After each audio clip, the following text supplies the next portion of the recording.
Hello, hello. Take a second to add an Instagram. If you're watching live, say hello. Shoot me a comment.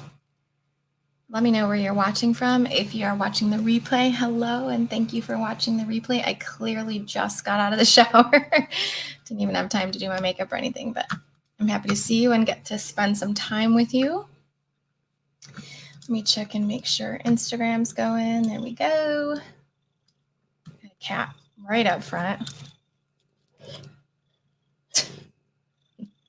Typical. All right, so if you're on, let me know where you're watching from. Hello, Vera, Nancy, M. Klein on Instagram. Good to see you all. Where are you guys watching from? Today we're going to talk about how to stop binge eating. I'm just going to use this towel.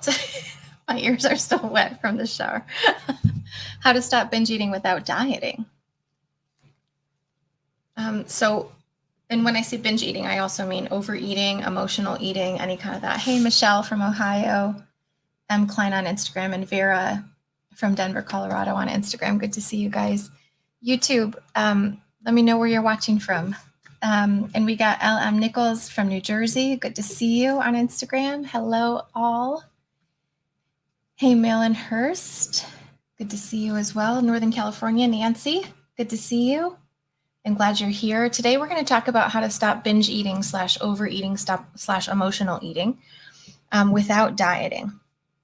So I'll give you guys a little bit of an update here on what's going on with me. We are going live with the new website sometime today, and the podcast is going to be live sometime in the next day as well. We'll be sending that out by email so you guys can get that. And so what that means is we're going live with the new domain. So I'm going to put that actually here so you can see that. How to stop binge eating forever.com. That's going to be the new domain. How to stop binge eating forever.com. I'm so excited. You know, I've been working on this for several months now. And me and my gal Michelle are actually going to make it live today or tomorrow, whatever. It's finally coming true. The podcast also, How to Stop Binge Eating Forever podcast is going live as well. So the first episode is going to be live this week, and then I'll just try to do one episode a week in that sort of a way.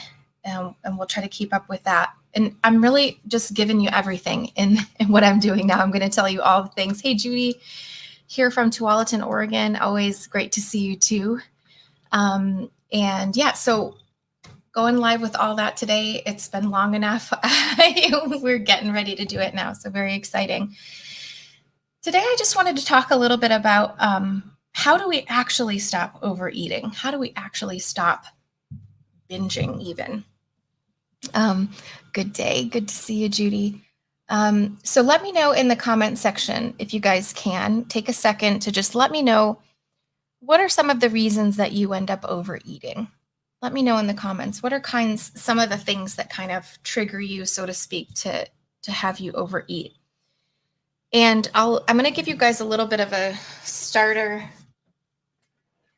lesson here. I've talked about this before. We're going to talk about it a lot more in future podcasts and things like that. But now, if you guys don't know, I'm a certified life coach. And also, I know a whole lot about psychology. I'm actually starting a master's in a couple of weeks here on psychology to really bring in some more. Okay, so LM Nichols on Instagram says that stress and boredom are triggers for overeating. Exactly. Feeling picked on, healthy, green, and brave. I hear that. Nancy says TV watching and boredom, for sure. So we got a couple votes for boredom. Yep, feeling picked on, healthy, green, and brave. I hear you. M. Klein says, if bad food is in the house, I will eat it, over on Instagram. Absolutely. So kind of like those foods that feel like triggers for us. Lorette says, this is what I want to know. Hold on. I think this is what I want to know. Taste, interest of a little button is good. A lot should be better. I don't quite understand that, Lorette. Can you rewrite that one? So I'm going to be talking a lot about sort of psychology right? Why we do what we do and how to actually stop it. I'm going to give you some real tools to do that. Nancy says anxiety as well. Okay, so a lot of you, actually all of you, said that it's your emotions that cause you to overeat, right? So we say emotional eating, and I like to use spectrums when I describe stuff, okay? So emotional eating, we say we've got positive emotions, we've got negative emotions, we also have neutral emotions, okay? Get your butt off the camera. So what you guys mentioned, boredom, stress, anxiety, feeling picked on, these kinds of feelings are what cause you to overeat, as well as M. Klein, who said, if bad food is in the house, I will eat it. That's an urge, right? Yay, Steve, I'm happy to see you from my friend back in Vegas. It's so good to see you, buddy. So we've got positive emotions, we've got negative emotions, we have neutral emotions. I'm going to explain what that means. So positive, well, let's start with negative, because usually those are the ones that people are talking about, right? So they'll be talking about anxiety, like we heard of, stress, anger, overwhelm, etc., depression. There's like 1,000 million different on the negative side. There's 1,000 million different on the positive side. What would the positive be, for instance? Love, meaning like, you're in love and you want to celebrate. Maybe it's the holidays. So this social idea, that's supposed to be social, right? Lots of different reasons why we overeat if we're feeling positive emotions, excitement over something. So we want to make it better by having some sugar as well, or having some alcohol even, right? Lorette says eating for interest stimulation, and it might be more nutrition. Yeah, I honestly just think it has to do emotionally. A lot of people think that you're missing something. I don't think so. I think it's mostly emotional. I'll explain what I mean by that. So we've got these negative emotions and the positive emotions. We know that we eat for these things, right? This is typical. We know about all this, but it's the neutral stuff that actually really trips us up a lot. So I'm going to explain how we actually get over this too. But these neutral emotions, for instance, you guys said one of them a lot, boredom, right? It's the moments in life that you're not sure what to do, and so you fill it in with food. And then who said it? M. Klein says, if bad food is in the house, I will eat it. That's a neutral emotion. It's just an urge. Nothing bad happened, nothing good happened. We just had an urge or a craving. We saw something, it triggered a thought, and then we wanted it. So urge, craving, desire, it's all basically the same thing, right? Desire, that's an emotion. Urge is an emotion. It's a feeling that you want to act on, right? Boredom is an emotion that you want to act on. I also put rebellion in this category, right? Say you've been doing something for a while and then you just don't feel like doing it, or somebody told you to do it and then you want to rebel against them or their rules or whatever. These kinds of emotions are kind of in the middle here. So anytime I ask someone, what are the reasons that you overeat? It actually always shows up here somewhere. We can always find that. If you want to try to stump me here, give me another reason that you overeat, right? And we can always put it here. So what we're showing is that all of our overeating is emotional. Even the basic overeating we do, where we might be eating something and then we just want to keep finishing it. We just want to finish it, right? It's so good. It tastes really good. And say we have an amount on our plate and we're already starting to get full, but we feel like we have to finish it. That is an emotional eating thing, because it's the urge comes in. Urge, craving, desire. So here's the thing. If all of our overeating has to do with our emotions, then the way to undo overeating and binging and things like that has to do with dealing with our emotions. I'm going to show you how we do that in just a second. So that's what we want to get really good at. We want to get really good at dealing with our emotions. When something comes up, we're good at not eating about that thing, right? A lot of people will say that they eat when they're tired. They're just tired from a long day. They feel like they need a reward or whatever. Maybe they had a stressful week and they're just tired and they want something to make them feel better. So they use food. What's the real way to make us feel better is actual sleep or resting, just like laying down. But we use food to try to get through those moments, right? Okay, is this resonating with you guys? What other things what's coming up for you here? Anything else coming up for you here? I'm going to move on to talk to you about how to actually fix this. I want to take a minute just to mention that I have openings for private clients right now. Okay, I got openings for private clients. So if anyone wants to, and here's what I guarantee. Work with me for 4 to 6 months. I guarantee you will stop your binge eating, overeating, emotional eating. I guarantee it. It's a money back guarantee too. It works for everybody when I work with them. So I'd love to work with you. If you are considering working with me in this way, let me put up, this is a little confusing because we are changing our web address right now. Okay, LM Nichols. So what I'd like for you to do, okay. I'm not sure if you were responding to my previous question or about the coaching. If you are interested in coaching, you can email me here at sherry@nourishyourlifestyle.com. Just reach out to me. You can reach out to my support too, support@nourishyourlifestyle.com. This is the current email address. In a couple of days, it's going to be sherry@howtostopbingeeatingforever.com. But email me. Let me know. We can just have a chat about it for 20 minutes and see if it feels like a fit for you. Okay. So if you do want to, I'm not sure, LM Nichols, if that's what you were saying, that on Instagram, if you wanted to do private coaching, just send me an email and we'll hop on a 20-minute call. Okay. So now how do we fix this? All right. If we can plot all of our overeating for whatever reason here, just imagine if you could just get rid of your overeating. Tell me some things that you think might happen in the comment section if you could just get over your overeating, right? What would happen if you could just stop overeating? So maybe you still eat all the same foods as before, but you just reduce the quantity. Tell me some awesome benefits that you might have if you get over the overeating. So I'm going to show you kind of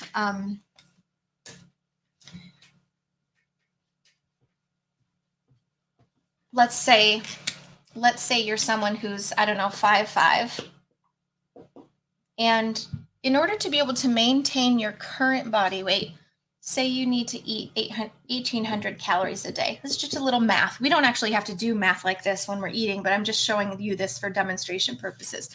So let's say we weigh, I don't know, 150 pounds. And let's say just for ease of math, say we would need to eat 1,800 calories a day in order to maintain that 150 pounds. Okay. Now, what would happen? Yeah. So LM Nichols says we would feel healthier and we would lose weight. So let's imagine in this body size, we need 1,800 calories in order to maintain 150 pounds. So let's say that we do actually eat that, but then because that salad was so delicious or because that burger was so delicious, we just ended up eating a little more, we got a little full, right? And because, I don't know, they had soda at the thing. So we just had a soda and then we were really tired at night. So we ended up having some extra chips. Now we just added, 300-400 calories to that day where we could have had 1,800 and maintained our weight, but we added an additional 300 to 400. So now we've actually eaten more than we needed. What does the body do with that? It just stores it as fat. Anything that your body doesn't need, whether it's protein, carbohydrates, or fats, if you're eating more than you need to maintain that weight, your body's going to turn it right into fat. Okay. Now, all this stuff we know, but what's so interesting about it is like some of those calories came from stress, tired, anxious, whatever, stress from the week. Some of those calories came from pure boredom. And some of these calories came from just urge at the end of a meal. We didn't feel like stopping. We just wanted to keep going, right? So we end up adding 300-400 calories. Now, other days in the week, we might actually get closer to 1,800, and that's cool. But if we have extra calories every week, the body's just going to turn it to fat. Okay. So the question is, what if we so instead of, let's say we ended up having 2,100 calories that day. If we got rid of that 300 calories, we got rid of all that overeating, all that extra eating, we would be left maintaining our body weight. So LM Nichols said we could lose weight. Yes, we could lose weight, but first of all, we'll get to maintain, which is at least awesome. right? Being able to maintain our weight and not continually gain weight every year. So now if we have, let's say, any meal. So here's something I like to talk about. Any meal is this concept I use of OMU. So any meal that we have ever, any meal we ever have, it either ends in having overeaten, having eaten for maintenance, or having undereaten for what you needed for that meal. And you can tally up by day or by week or by month or by year or by decade. Did you overeat that day? Did you eat for maintenance, or did you undereat that day? Okay. So binge eating, overeating, and emotional eating are all in this side of eating. So every time we eat, we just keep going a little bit more than we need, and we end up in this overeating category for that meal, for that day, for that week, whatever. Yep. So Healthy Green and Brave says also, if you end up getting over some of that overeating, you can lose your blood sugar problems. You can have better blood sugar control, and also you can look better and feel better. Absolutely. So anything that we're doing in this category over here is the overeating. So if we could just get rid of this, we would be left with only maintenance eating, which is awesome. Just staying where we are, homeostasis, not gaining weight, things not getting worse, right? Or under eating. Now, here's what's so amazing, you guys. If we get really good at maintenance eating, so let's say we have a period of 1 week, and on this day, we maintenance eat, this day we maintenance eat, and then say this day, we get to this day, and we're just so busy. We have so many meetings, we have so much to do, whatever. We just keep ourselves so busy, not to lose weight, but just because we're busy. We're just doing life. We end up under eating a little bit, maybe 100, 200 calories, something like that. And then let's say the rest of the week, we have maintenance eating. Now, when you add it up mathematically, you're going to lose weight that week, a tiny bit. Right? If you underate by 100, 200 calories, or whatever, you lose a little bit of weight. What's so fun about this is that under eating just by a tiny bit over time is going to really give you some good dividends. Okay. But the crux of this, because I always say under eating is something that happens automatically when you get really good at maintenance eating. Sometimes you just get too busy and you don't have time and it doesn't matter to you. So you eat less, which is always good for longevity. Okay. So then the question is, how do we stop overeating? All we want to do is get rid of this one. And everyone is always focusing only on the undereating. They're always just like, their version of consistency is this. They just think that they're supposed to undereat every single day until they get to that goal weight. That is not realistic. It's not realistic. Okay, we're not going to be able to undereat every day. It just doesn't happen. But it is realistic to get over these ones, to stop these ones forever, so that we're left with a mix of these two, maintenance eating and under eating, just a little bit of under eating. It doesn't have to feel uncomfortable either. Okay, so if we're left with just maintenance eating, what does maintenance eating feel like? It's comfortable. It's like no big deal. You listen to your body. You eat when it tells you it's hungry, and you stop when it tells you it's full. And that automatic, it's such a comfortable place to be. You don't feel super hungry. You feel super comfortable. Just maintenance eating most of the time, and then under eating every once in a while, you're going to automatically lose weight. But this one here, now I want to talk a little bit about the emotional states. This one here is very calm. Notice how I sort of described what that would look like. Very, very calm. This one here is push, push, push, push, push, push, push. I have to do this right. I got to get this right. I have to be perfect. I have to be consistent. Okay. Now I'm going to explain to you how do we get over this one. And once we know how to get over this one can happen automatically. Okay. So how do we stop binge eating without like dieting? You know what I mean? Okay, anyone have any thoughts or questions at this point? Let me know in the comment section if anything's coming up for you here. Instagram, how's it going over there? Hi, Deborah. Hi, Leslie. Jordan, good to see you. Hi, friends. And I'm only seeing YouTube here. There definitely is something wrong with our Facebook connection. Anyhow, okay. So let's just talk very briefly. We're going to do this real briefly. We'll go into this more on another call. This might be new for some of you. Just stay with me.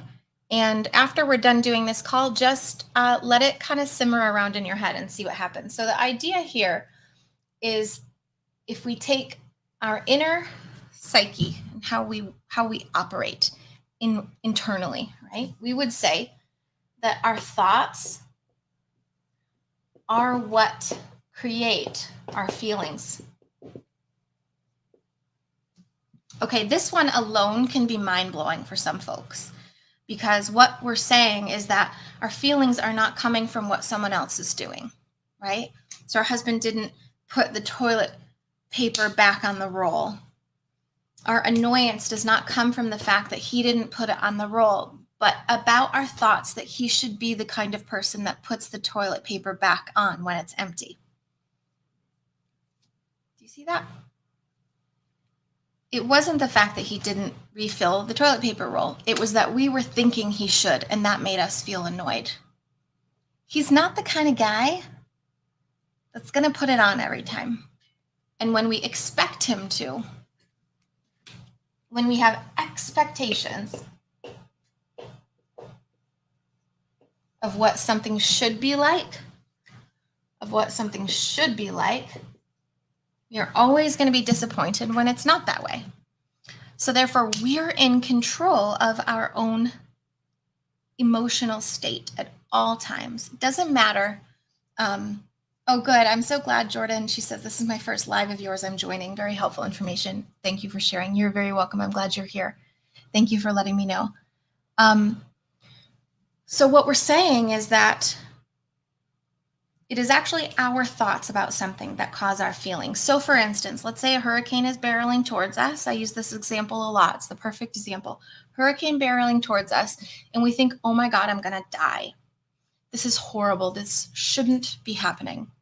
We expect it to not be happening. It shouldn't be happening. We are going to feel wild and crazy and panicky, right? So our feelings are going to end up being panic. Now, we might have that first initial reaction, okay? And that's normal and that's okay to panic at first when there's a hurricane coming towards you, right? But what I'm talking about is that we have control over that second thought. We have control over how we take that first thought. So what if we were like, oh my God, hurricane coming, this is horrible, this is terrible, this shouldn't be happening, and we just kept thinking that? We would be in panic in a really emotionally charged state until we died from the hurricane, right? Or we could think to ourselves instead, oh my God, hurricane coming, yes, panic. Wait a minute. I am going to die. How do I want to spend these next moments? I'm going to go give my family a hug, and we're going to tell each other we love each other before we die. It's going to hurt. Yep, I'm scared of that. But I'm going to go tell my family that I love them, and I'm going to be more calm. So we always have control over the feeling section here, okay? That's a little beginner understanding of how we end up binging then, okay? So the next thing we say is our thoughts are actually the thing that are creating our feelings. And what I'd like for you to do is, if this is new for you, I want you to just start challenging this in your head. Yeah, Sherry, there we are. There's one.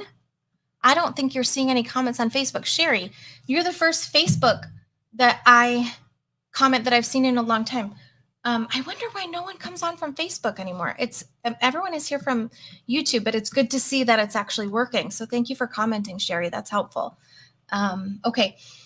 Yeah, thank you. Okay, so Jordan says I was a little late joining. Yes, these are all always saved automatically. Okay, so you should be able to see it on the Instagram live recording section. I think that's like the third tab or something.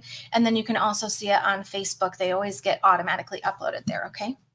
So we say our thoughts create our feelings. Now I want you to just like challenge this in your head over the next week or two. Is this true? Is it my thoughts that actually create my feelings, right? I want you to start looking at that. I want you to start challenging that and seeing if that's true. And I want to just say for anyone that's liking this stuff, I'm going to go into how we actually stop binging in a second, but if you happen to want a private coach to help you out with this, let me know. My email address is right here, Sherry@nourishyourlifestyle. Sorry, I was reading your comment, Jordan, when I was trying to speak, and that was a bad idea. You can email me, Sherry@nourishyourlifestyle.com, and we can set up a little bit of a call and see if it feels like a fit for you. I'm not the cheapest coach you could ever hire, but I guarantee my work. Every single person I work with actually goes through the calls and goes through my program does get this result of ending binging, overeating, and it being a permanent solution. Okay. So if you're interested in private coaching with me, and the weight loss is guaranteed as well, you can email me there and we can start a quick little call. Okay. Yes. She says, thank you so much. Very helpful information. I need to learn how to join you on Facebook. You can go right now. I think we're at, yes, I work with clients who have eating disorders. Absolutely. So I'm coming from binge eating disorder myself, and that's why I do what I do. I'd be happy to speak with you. So feel free to email me, Jordan. Okay, now here's what happens. Okay, so we go, our thoughts create our feelings. Then what happens is our feelings are what drive our actions. So whatever emotional state we're in, we can see our actions sort of coming from that. So for instance, in the hurricane example, the hurricane is barreling towards us. We are panicked. It's going to look like panic, what we're doing. We're going to be making mistakes. Where's this, that, blah, blah, blah. Okay, right? Does this sort of make sense? Now imagine we started off with panic and then we were able to bring ourselves back to calm. Then our actions are going to look calm. So this is where it gets really interesting, because if our feelings create our actions, and if we want our actions to be healthy eating and not overeating, we got to work on this part. This is actually where our binging comes from. This is actually where our restrictive stuff comes from. This is where all of that comes from. Anything that we're doing that feels undesirable to us is coming from our own thoughts and feelings, which is actually the best news in the whole entire world, because it means that it's fixable for all of us, every single one of us. We can fix this because it's up here that the issue is. Okay, so feelings, actions. Now, when you take a bunch of actions and you put them together, like for instance, I'll give you an example. Not going to the grocery store because we don't feel like it, not making a list, not deciding what to eat ahead of time, just flying by the seat of our pants, I'll eat whatever, not planning anything, not really caring about our food. When you put all of those actions together, what results do we get? Let me know, guys. If those are the actions that you're taking, what kind of results are you going to get from that type of action? And is this familiar to you? Right? This type of action.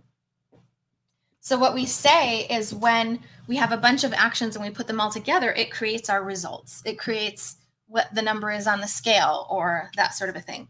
So let's say we weigh 150 and that's our results, but we actually want to weigh 130.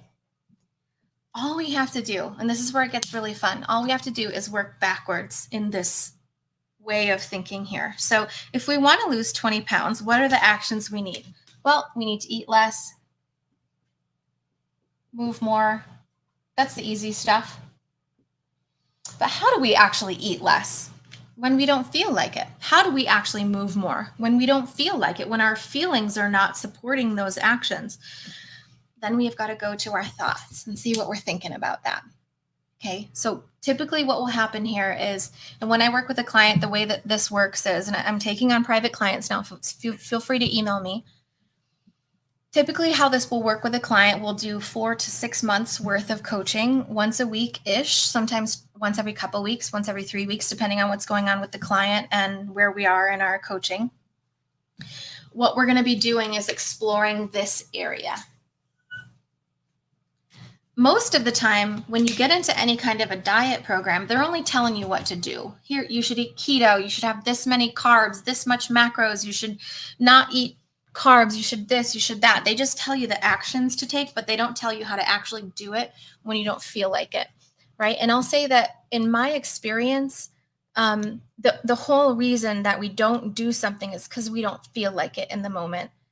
And so if we can get a control over our feelings, which is what I teach people, we can do anything we want, which is really fun. So you can easily lose 20 pounds. Most people will come to me and say, oh, well, the reason I can't lose weight is this, this, and this, right? I'm in menopause, or I am taking this medication, or I broke my foot last year, whatever it is. There's all these little reasons why we think we can't. But I'd like to offer that I don't care who you are or what's going on. Anyone can lose weight. It's just math. And I'm going to teach you what the math is. And I'm also going to teach you how to do it consistently. Because when you get your thoughts behind something, like imagine Michael Jordan or something who's sitting here throwing, free throws or something, he's getting his thoughts behind that action, right? Was he born being good at free throws? No, he wasn't. He had to practice thousands and thousands and thousands of free throws, right? But in order to practice thousands of free throws, he had to feel interested, and he had to think that if he just kept going, he'd get it, right? If he just kept practicing, he had to always think that. Like when the alarm clock would go off, he'd be like, okay, let's do this. Those were his thoughts, not, I don't feel like it, right? He might have thought, I don't feel like it when it went off, but then he was like, shut up, let's go, right? This is how we actually change patterns. This is how we actually get different results, okay? Let me know, you guys, in the comment section, what's coming up for you. How is this going over with you? Do you believe in this stuff? Does it feel exciting? Something that maybe you can start putting into play? So this is as far as we're going to go today.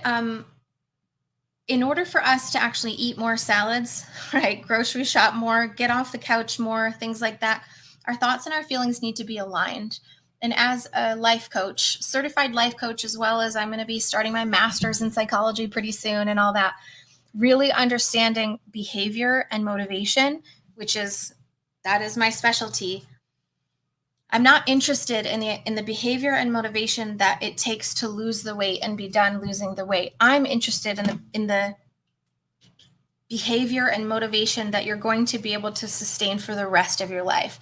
That's what we need to create, is something that we can do forever, not just until we get to a certain goal weight, okay? So, for instance, like I said with Michael Jordan, I don't feel like having a salad. That's the thought. Feeling is kind of lazy, don't want to. How do we actually have the salad? It's by, yeah, you're right, I don't feel like having it, but it is going to get me to where I need to go. I'm going to do it. Even I really don't want to, but I'm going to do it. I'll tell you, there's almost never a single day that I want a salad. I might be like a unicorn in that respect. I'm really not interested in salad almost every single time I go to eat, but I still eat them all the time. And that is how we actually get over negative actions and get to a more positive result. Okay. All right. That's all I have for today. Does anyone have any questions or thoughts on this? As I said, we are going to be launching the new website and getting the podcast going here this week. So look out for that. If you haven't joined the email list yet, go ahead and do that. You can go to here, nourishyourlifestyle.com/email-newsletter. You can go sign up there, and then we can chat a little bit, and you'll get the updates on when we start doing that stuff. Okay. Okay. Well, that's it. I don't see any comments. Y'all got quiet for a minute there. That's okay. We still got some folks here on here, but that's going to be it for today. So if there's no questions, thank you for hanging out with me today. I hope you got something out of it. I'm glad Sherry, she says, thank you. Great as always. So good to see you guys. And I hope you have a really good week, and look out for us launching all this new stuff this week. Okay. This is the fun part, because here we go. All right. Have a good day. Happy Tuesday. See you on the next one. I plan to do these each week. So see you next week. Bye.